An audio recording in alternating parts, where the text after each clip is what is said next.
मेरे YouTube channel पर आप सभी का बहुत बहुत स्वागत। जैसा कि आपको पता ही है कि हम DSSB PGT पॉलिटिकल साइंस के PYQ डिस्कस कर रहे थे। तो हम 2 वीडियो पहले बना चुके हैं जिनमें हम 70 क्वेश्चन डिस्कस कर चुके हैं। तो वीडियो को कंटिन्यू करते हैं। आज हम 71 नंबर से शुरू करते हैं। तो इसमें पूछा गया है 71 नंबर का क्वेश्चन है कि निम्नलिखित में से किसने सत्याग्रह को अपनाया। तो दोस्तों नेहरू जी ने, गांधी जी ने, अंबेडकर जी ने या सरदार पटेल जी ने। तो जो इसका आंसर होगा वो आंसर बी यानी कि गांधी जी ने सत्याग्रह को अपनाया। Question number next. इसमें पूछा गया है कि लोकतंत्र ऐसी शासन पद्धति है जिसमें अंतरिम सत्ता इनके हाथों में होती है। ऑप्शन ए भीड़ के हाथों में, बी जनता के हाथों में, सी राजनीति हाथों में या डी लोक सेवा। तो जो इसका आंसर होगा वो बी होगा यानी कि जनता के हाथों में। इसमें नेक्स्ट क्वेश्चन पूछा गया है कि पंचशील की प्रस्तावना किसने दी। ए शास्त्री जी ने, बी इंदिरा गांधी जी ने, सी अंबेडकर जी ने, डी नेहरू जी ने।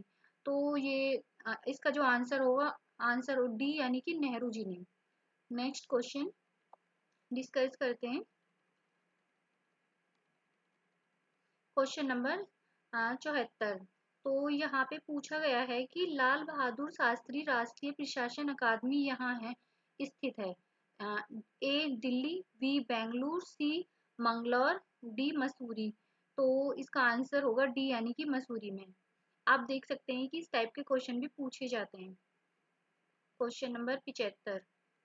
इसमें पूछा गया है कि IAS के लिए भारतीय एजेंसी कौन सी है। तो KPSC, BPSC, UPSC या MPSC। तो जो इसका आंसर होगा आंसर सी यानी कि UPSC। हो सकता है अब की बार आपसे ये पूछ ले कि UPPCS के लिए एजेंसी कौन सी है या फिर SSC के लिए या DSSB के लिए एजेंसी कौन सी है। तो इस टाइप के क्वेश्चन आप रेडी कर सकते हैं।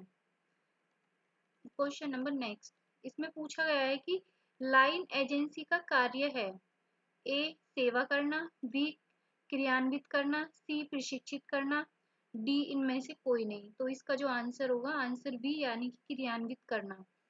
इसकी एक्सप्लेनेशन इस तरीके से दी गई है कि लाइन एजेंसी का कार्य है निर्णय को लागू या क्रियान्वित करना। संगठन का प्राथमिक कार्य सूत्र अभिकरण द्वारा संपन्न किया जाता है।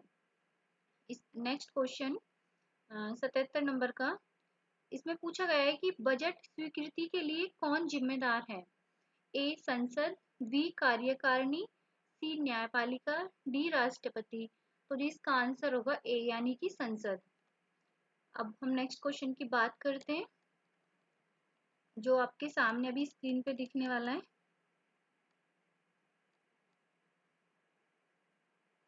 क्वेश्चन नंबर नेक्स्ट है कि बजट यह तैयार करते हैं ए MP, बी वित्त मंत्री, सी रक्षा मंत्री, डी गृह मंत्री। तो जो इसका आंसर होगा वो आंसर बी होगा यानी कि वित्त मंत्री। नेक्स्ट क्वेश्चन यहाँ पे पूछा गया है कि कर्नाटक की प्रथम प्रजा कौन है। ए राज्यपाल, बी मुख्यमंत्री, सी राष्ट्रपति, डी मुख्य कार्यदर्शी। तो जो इसका आंसर होगा वो होगा राज्यपाल। यहाँ पे कर्नाटक का पूछा गया, हो सकता है अब की बार यूपी, बिहार है ना, महाराष्ट्र इस तरीके से पूछे क्योंकि किसी भी राज्य की जो प्रथम प्रजा होती है वो राज्यपाल होती है, जैसा कि देश की प्रथम प्रजा राष्ट्रपति होता है। क्वेश्चन नेक्स्ट है। इसमें पूछा गया है कि सरकार का फोर्थ स्टेट किसे माना जाता है। ए अखबार, बी जनमत, सी राजनीतिक दल, डी दबाव गुट। तो जो इसका आंसर होगा ए यानी कि अखबार। क्योंकि जो लोकतंत्र है उसमें लोकतंत्र में सरकार के 4 स्तंभ माने जाते हैं जो बहुत महत्वपूर्ण है। पहला कि विधायिका, दूसरा कार्यपालिका, तीसरा न्यायपालिका और चौथा है पत्रकारिता यानी कि अखबार। नेक्स्ट। इसमें पूछा गया है कि राजदूतों की नियुक्ति कौन करता है। ए PM या फिर बी विदेश मंत्री, सी राष्ट्रपति, डी रक्षा मंत्री। तो जो इसका आंसर होगा वो होगा सी यानी कि राष्ट्रपति। तो हो सकता है इस तरीके से पूछ ले कि जो नियंत्रण महालेखा परीक्षक है उसकी नियुक्ति कौन करता है या राज्यपाल की नियुक्ति कौन करता है है ना। नीति से संबंधित क्वेश्चन भी आप तैयार कर सकते हैं। नेक्स्ट क्वेश्चन, अंतरराष्ट्रीय संबंध को कहा जाता है? ए विदेश नीति, बी आर्थिक नीति, सी सामाजिक नीति, डी देशीय नीति। तो इसका आंसर होगा ए यानी कि विदेश नीति कहा जाता है। इसकी एक्सप्लेनेशन इधर दे रखी है, आप चाहें तो वीडियो को रोक के पढ़ सकते हैं। नेक्स्ट, इसमें पूछा गया है कि नेम के वास्तुकार कौन है? तो जो नेम है यानी कि नॉन अलाइनमेंट्स मूवमेंट, गुट निरपेक्ष, तो इसमें ए ऑप्शन में दे रखा है नेहरू जी, बी गांधी जी, सी पटेल जी, डी जिन्ना। तो ये इसका जो आंसर होगा वो होगा ए यानी नेहरू जी। आप पंचशील समझौता वाले टॉपिक को अच्छे से पढ़ लीजिएगा, क्योंकि इसमें से क्वेश्चन अक्सर आते ही आते हैं। नेक्स्ट, इसमें पूछा गया है कि यूएनओ का मुख्यालय कहाँ है? तो ए वाशिंगटन, बी न्यूयॉर्क, सी हैग, डी जापान। तो आंसर बी यानी कि न्यूयॉर्क। तो इस आप ये भी देख लीजिएगा कि इसकी स्थापना कब हुई थी और इसके क्या क्या कार्य हैं, क्योंकि इस टाइप के क्वेश्चन हो सकता है पूछ लिए जाएं इस बार एग्जाम में। इसमें पूछा 85 नंबर का जो क्वेश्चन है, इसमें पूछा गया है कि सार्क का मुख्यालय कहाँ है? ए ढाका, बी दिल्ली, सी काठमांडू या डी कोलंबो। तो जो आंसर होगा इसका बी यानी कि दिल्ली में। इसकी स्थापना कब हुई देख लीजिएगा, 8 दिसंबर 1985। इसमें ये भी पूछ सकता है कि इसमें कितने देश शामिल हैं और स्थापना के समय इसका मुख्य देश कौन था कौन नहीं है। इस टाइप के क्वेश्चन हो सकता है पूछ लिए जाए। नेक्स्ट, इसमें पूछा गया है कि यूएनओ की स्थापना कब हुई, यहाँ पूछा हुआ है क्वेश्चन। तो ए 1945, बी 1946, सी 1947, डी 1948। तो आंसर होगा 1945। नेक्स्ट क्वेश्चन आप अभी स्क्रीन पे देखने वाले हैं। ये पीवाईक्यू आपकी प्रिपरेशन को काफी हेल्पफुल साबित होंगे, अच्छे से आप इनको रीड कीजिएगा। इसमें नेक्स्ट क्वेश्चन है, पूछा गया है कि निम्नलिखित में से कौन सा देश यूएन के सुरक्षा परिषद का स्थायी सदस्य है? तो जो यूएन के स्थायी सदस्य है उसमें यूके, यहाँ पे एक्सप्लेनेशन दी गई है। यूएन के सुरक्षा परिषद में 5 स्थायी सदस्य हैं। ए संयुक्त राज्य अमेरिका, ब्रिटेन, रूस, फ्रांस, चीन। नेक्स्ट क्वेश्चन, यहाँ पे पूछा गया है कि हिंद स्वराज किसने लिखी? ए नेहरू जी ने, बी गांधी जी ने, सी अंबेडकर जी ने, डी इंदिरा गांधी। तो जो आंसर होगा बी, वो गांधी जी ने। तो महात्मा गांधी ने 1909 में हिंद स्वराज की रचना की और महात्मा गांधी ने 1932 में हरिजन सेवक संघ की स्थापना भी की। तो हो सकता है आपकी बार नेहरू जी की, अंबेडकर जी की, इनकी बुक्स पूछ ली जाएं, तो आप इनकी बुक्स को भी थोड़ा ध्यान रख लीजिए। नेक्स्ट, निम्नलिखित में से कौन सा इंग्लैंड का अपर हाउस है? A House of Common, B Rajya Sabha, C House of Lords, D Senate. तो जो इसका आंसर होगा सी यानी कि हाउस ऑफ लॉर्ड्स। जैसे अपने यहाँ पे राज्यसभा लोकसभा है, इस ऐसे ही इंग्लैंड में House of Commons, House of Lords. आप इसकी एक्सप्लेनेशन देख सकते हैं नीचे। क्वेश्चन नेक्स्ट है, इसमें पूछा गया है कि माई एक्सपेरिमेंट विथ ट्रुथ किसने लिखी? ए वीपी सिन्हा, बी एम के Gandhi, C JP, D Patel. तो जो इसका आंसर होगा बी यानी कि एम के गांधी यानी महात्मा गांधी। महात्मा गांधी की कुछ रचनाएं हैं जैसे कि हिंद स्वराज या भारतीय गृह शासन, यरवदा मंदिर से दक्षिण अफ्रीका में सत्याग्रह। आप इनकी एक बार डेट भी देख लीजिएगा कि कौन सी बुक पहले आई थी कौन सी बाद में, कभी कभी सीक्वेंस में भी क्वेश्चन पूछ लिए जाते हैं। नेक्स्ट, निम्नलिखित में से कौन से भारत के राष्ट्रपति निर्विरोध चुने गए? तो जो इसका आंसर है आप देखिएगा, ए doctor Rajendra Prasad, B doctor Radhakrishna, सी नीलम संजीव रेड्डी या फिर डी आर के नारायण। आंसर होगा सी यानी कि नीलम संजीव रेड्डी। नेक्स्ट क्वेश्चन आप स्क्रीन पे देख सकते हैं कि निम्नलिखित में से कौन से परमादेश का मतलब अक्षर से आपका अधिकार क्या होता है।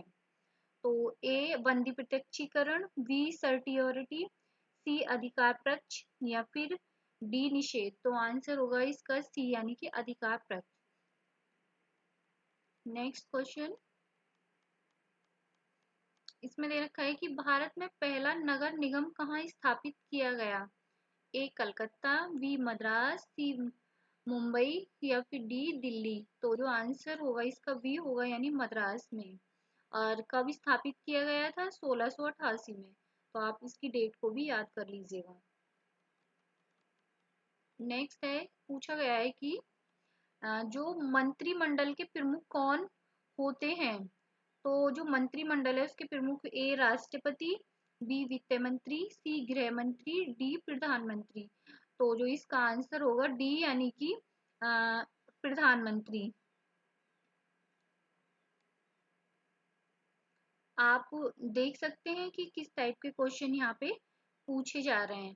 क्वेश्चन नंबर नेक्स्ट है कि हु आर शूद्राज, यह किसने लिखी। तो बी आर अम्बेडकर जी, महात्मा गांधी या फिर देवराज अरसर या जयप्रकाश नारायण। तो जो इसका आंसर होगा वो होगा ए यानी कि डॉक्टर बी आर अम्बेडकर। जो डॉक्टर बी आर अम्बेडकर की और बुक्स हैं आप उनको भी देख लीजिएगा, हो सकता है कि अब की बार उनमें से कुछ क्वेश्चन पूछ लिए जाएं। अगर वीडियो आपको अच्छी लग रही है तो आप इसे अपने दोस्तों के साथ शेयर भी कर सकते हैं। अब क्वेश्चन नंबर नेक्स्ट उसकी बात करते हैं। इसमें यहाँ पे पूछा गया है यूडीएचआर का विस्तार कीजिए, यानी कि यूडीएचआर की फुल फॉर्म पूछी गई है। तो यहाँ पे universal declaration of human rights, universal declaration of home rights, United declarations of human rights या फिर universal decision of human rights. तो जो इसका आंसर होगा वो होगा ए यानी कि universal declaration of human rights. तो आपने देखा है कि फुल फॉर्म से संबंधित भी कई क्वेश्चन पूछे गए हैं, आप इनको याद कर लीजिएगा, हो सकता है कि क्वेश्चन रिवाइज हो जाए। क्वेश्चन इसमें 97 नंबर का कि मैग्ना कार्ट इस वर्ष पारित किया गया। ऑप्शन ए 1210 में, 1215 में या फिर 1315 में या 1415 में। तो जो इसका आंसर होगा बी यानी कि 1215 में। इसकी एक्सप्लेनेशन एक बार पढ़ देती हूँ। मैग्ना कार्ट अधिकारों का वह प्रपत्र है जिसे इंग्लैंड के किंग जॉन द्वारा 1215 में सामंतों के दबाव में जारी किया गया था। यह नागरिकों के मौलिक अधिकारों से संबंधित पहला लिखित प्रपत्र था। ओके, नेक्स्ट क्वेश्चन इसमें पूछा है कि राष्ट्रीय मानव अधिकार आयोग की स्थापना इस वर्ष की गई, यानी कि किस वर्ष की गई। ए 1948, बी 1950, सी 1945, डी 1993। तो जो आंसर होगा इसका वो होगा डी यानी कि 1993। तो यहाँ पे स्थापना पूछी गई है, हो सकता है कि अब ये पूछ ले इस बार कि राष्ट्रीय मानवाधिकार का अध्यक्ष कौन है या फिर इसमें कितने सदस्य शामिल होते हैं, इनका कार्यकाल कितने वर्ष का होता है। तो इस टाइप के क्वेश्चन आप रेडी करके रखिएगा ताकि ऐसे क्वेश्चन गलत ना हो। क्वेश्चन नेक्स्ट इसमें पूछा गया है कि राष्ट्रीय मतदाता दिवस हर वर्ष इस दिन मनाया जाता है। तो किस दिन मनाया जाता है। हाँ, तो इसमें आप देख सकते हैं ए 26 जनवरी, बी 15 अगस्त, सी 14 नवंबर, डी 25 जनवरी। तो राष्ट्रीय मतदाता दिवस हर वर्ष 25 जनवरी को मनाया जाता है। तो जो डे हैं उनसे संबंधित आप उनकी थीम और क्वेश्चन तैयार कर लीजिएगा। नेक्स्ट क्वेश्चन इसमें पूछा गया है कि लोकसभा के पहले अध्यक्ष कौन थे। तो ए संजीव रेड्डी, बी बाल योगी, सी जीवी मावलंकर, डी वीडी जत्ती। तो इसका जो आंसर होगा वो सी होगा यानी कि जीवी मावलंकर लोकसभा के पहले अध्यक्ष थे। हो सकता है इस बार वर्तमान में कौन है ये पूछ ले या फिर बीच में से पूछ ले कि जो वर्तमान उससे पहले कौन थे। तो तो इस तरीके के क्वेश्चन आप तैयार कर लीजिएगा। अगर आप इसकी पीडीएफ चाहते हैं तो हमारे टेलीग्राम ग्रुप को ज्वाइन कर लीजिएगा। और अगर वीडियो अच्छी लगी है तो लाइक कीजिए, दोस्तों के साथ शेयर कीजिए। Thank you.